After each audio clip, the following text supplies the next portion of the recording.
As explained in my two previous digital media productions, water can symbolize many different things. But overall, water is seen as the unconscious, as desires and dreams, and is something that is literally and figuratively inside of all living creatures.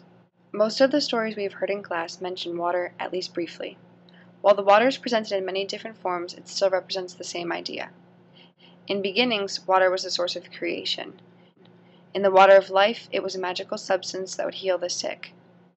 It can be incredibly difficult to see how these stories can actually pertain to our lives.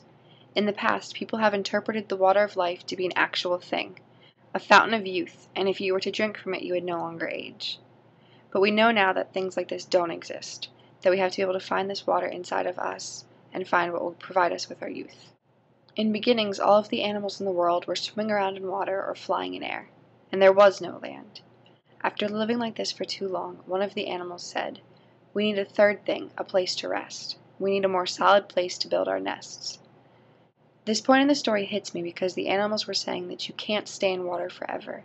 You can't stay absorbed in your desires and dreams, and do sometimes need to take action and live in the moment. If they had stayed in the water, they wouldn't have been able to do the things they needed to, such as making nests and providing homes for their offspring. To live fulfilling lives, people need to be able to find a balance between the water and the land, between their dreams and desires and the reality of everyday life. It's important to work hard and make money so that you can support yourself and accomplish career and academic goals, but people need to remember to take some time to themselves and do small things every day to make themselves happy. Whether it's sitting and watching your favorite TV show, taking a walk outside, going for a run, or building relationships with people you care about. As a sailor, I have to find a balance between too much and not enough water. Sailing clothes and gear are designed to be waterproof because if you're sailing properly, you will get wet. Sailing is the most fun when you're taking chances and sailing under the worst of conditions. When this happens, you'll get soaked. If you're always cautious, or even if you wish you were back on land, you won't sail well. You'll keep the boat level and never get wet. However, on the other end of the spectrum, I've occasionally gotten too absorbed in what I was doing and too excited with the possibility of sailing. One time my boat was flipped over because my partner and I were pushing too hard and thinking we could achieve much more than we were able to. I got held underneath the boat when it flipped and my life jacket was stuck to one of the lines. In this moment I was terrified that I was going to die and I had to cut myself free. So to sail the best, you need to take chances and dip into the water, because staying stuck on the safety and security of land is boring and makes it impossible to sail. But if you get too caught up in the thrill, you can end up in serious danger and actually drown. This happened to a girl from my sailing school last summer, who was not exactly careful with what she was doing and thought she could achieve more than she was able to. Her boat flipped and she drowned. My father is a great example of a man who was always stuck on land. He missed out on my childhood, on my dance recitals and birthday parties, and a lot of me growing up. Now, after he's retired and doesn't have to work anymore, he can focus on himself, something that he wished he had done a long time ago. Suicide is a huge issue at my high school. There's been at least one suicide every year for the past 6 years, and 3 this year alone.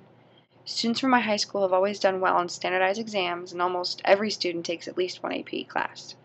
Our sports teams win state championships almost every year, and most of the students are lucky enough to have their own cars and buy practically anything they want.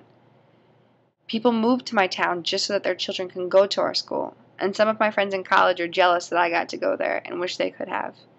If this is truly the case, then why do we have more suicides than any other schools? I received a phone call from my mom earlier today. She was crying and told me one of her students committed suicide last night. The girl played lacrosse, had good grades, and seemed like the all-around perfect person. So what happened? She got so caught up in her desires and overwhelmed by a feeling of inadequacy, but never took a step to realize how lucky she really was. She never realized that one day she'll have a great job and a family and things like that. She was wrapped up in thoughts and didn't focus enough on the physical things and what she actually had. My goal in life is to be a trauma surgeon. Not because I like to help people, but because I want to be able to give people second chances and help them reevaluate their lives. As an EMT, emergency medical technician, I've had patients who come up to me presenting both sides.